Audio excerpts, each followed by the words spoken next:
Hi, my name's Phil. I like talking about politics, and in this video I like to discuss the report today in one of the Murdoch papers that Rishi Sunak is irritated, angry even, by the attitude from his MPs that they are definitely going to lose the next election. And I'd like to not only reiterate just how Rishi Sunak is giving them absolutely no cause to think otherwise, but how he has the cheek of being upset at the attitude in the first place. But first, if you'd like to be notified of daily news and politics, please subscribe to the channel. So the Times seems to have like daily observations on the mood inside both Labour and the Conservative Party these days.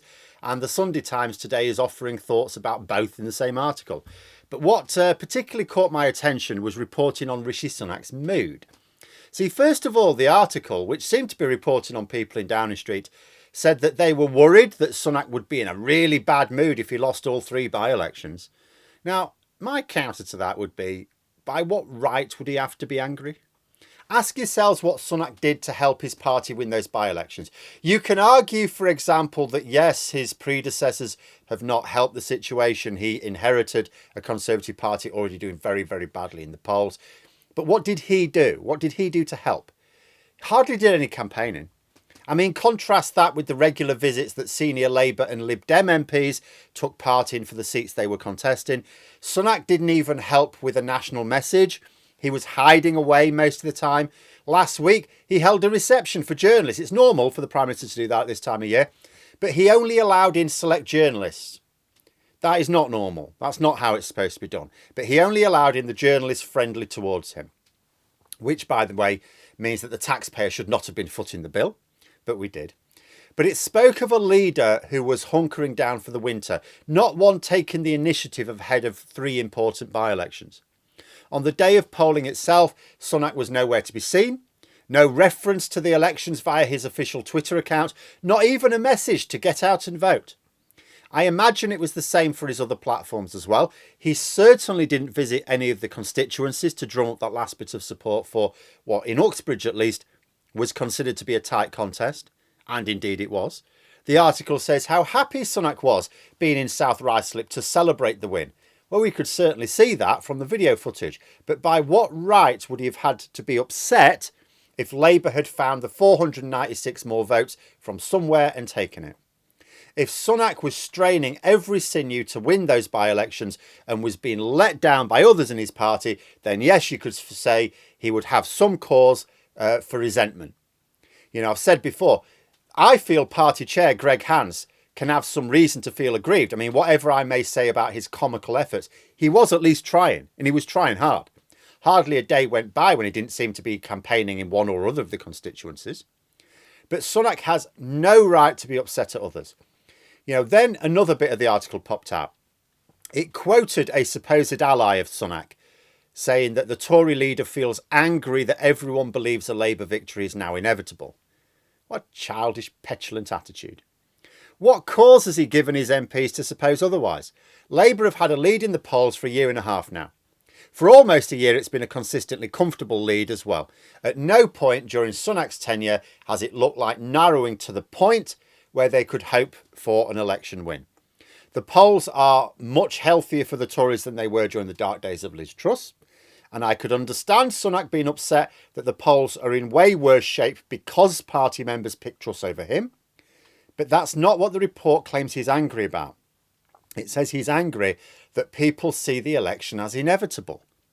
Now, the thing is, during Sunak's time as Prime Minister, I have now and then done videos where I've tried to identify what are the key issues for voters and what Sunak could do about it. And I've even tried to take account of the political situation. You know, we know that, you know, he's a Conservative. There's lots of Conservative MPs who won't allow him to do certain things. But what could he have still done?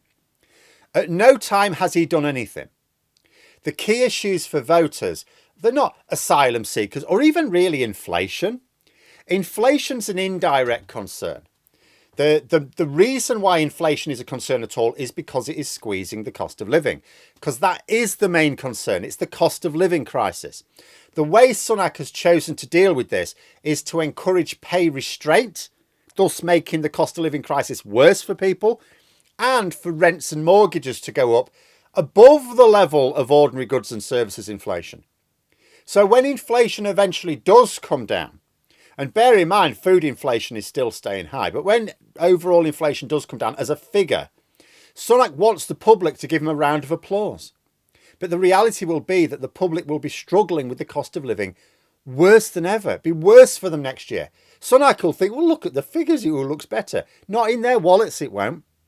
Their pay year on year has been held below the level of inflation, and that is CPI inflation. Doesn't take account of doubling of mortgage payments or the extra rent payments as a result.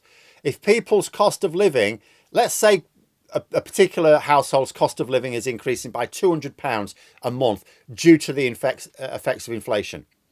But then to deal with this, the government say, well, your mortgage payment should go up by £400 a month. That'll deal with it. How's that better? How's that helping people? What Sunak needed to do, if he was serious about what was already an unlikely election win when he became Prime Minister, because he did inherit a very bad situation, what he needed to do was address the cost of living. Never mind the low-hanging fruit of doing nothing and taking credit for inflation coming down, and he is doing nothing. I remind people that one of the most senior members of his government, James Cleverly, recently could not say what the government were doing to address inflation. He was asked multiple times. He tried to say raising interest rates, but he was reminded, no, that's the Bank of England. What's your government doing?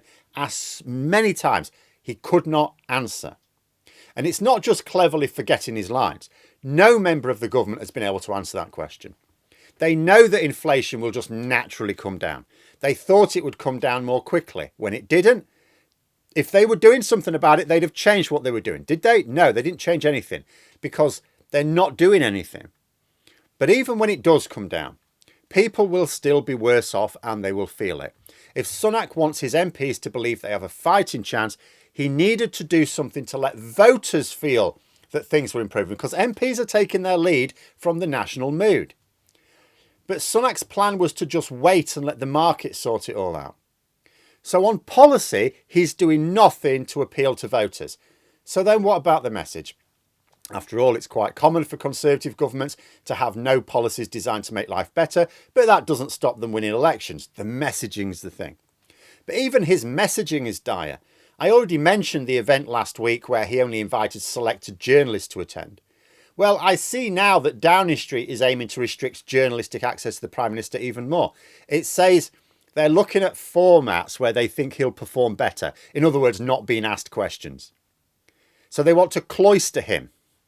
But already, although they might be able to wipe out little disasters like, trying to pay for petrol with a can of Coke, it just means the public won't be paying attention to him. If you reduce the number of events where he'll be speaking, you reduce the opportunity for people to listen to him. Keir Starmer and Ed Davey, they're going to be out and about. They'll talk to whomever will listen. Sunak is trying to diminish his connection with the public further. But he needs to build up a platform ahead of the general election campaign. How's he going to cope with the pressure of the TV debates and the interviews if he doesn't practice? People have suggested to me when I've brought this up before, but he'll just hide away from them like Boris Johnson did in 2019. But I have two things to say to that. First of all, Johnson had to pick and choose which to hide from, so he hid from the ones that were most likely to be damaging.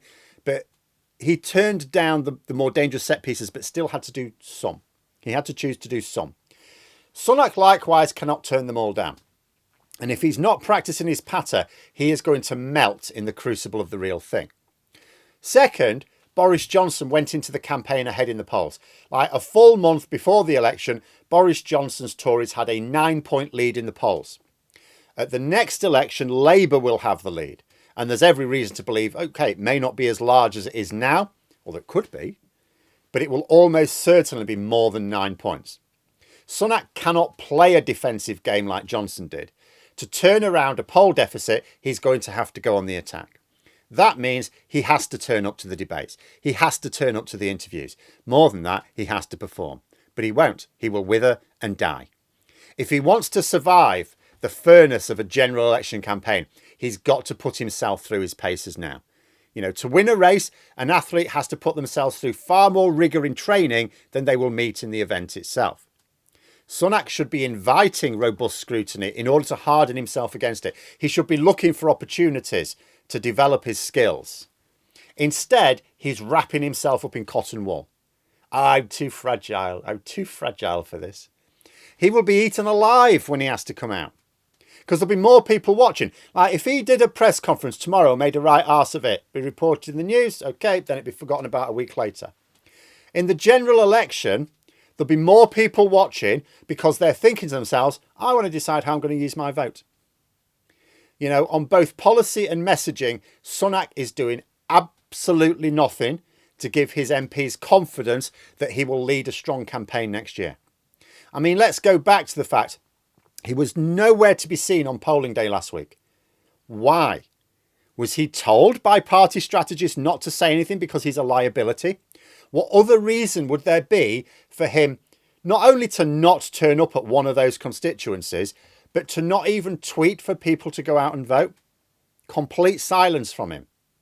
If I were a Conservative MP and I was really trying very hard to see that narrow path to victory, I do not know where I would be seeing it. And it's not just my natural bias. After all, a narrow path to a Tory victory is a narrow path to a Labour defeat. You can bet your arse I'm motivated to look for that. I just don't see it. Even with Labour's own meltdown in messaging this weekend, there was method in it. It was just misdirected. There's no method in Sunaks moves. And it's not a case of the odd slip up either. It's not a case of, oh, that went wrong. It's every week. Every week there's a disaster.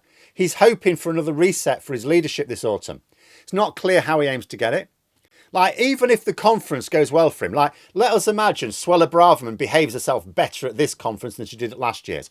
Let's say that Nadine Dorries doesn't overshadow the whole thing by announcing her resignation again, just before Sunak's about to speak.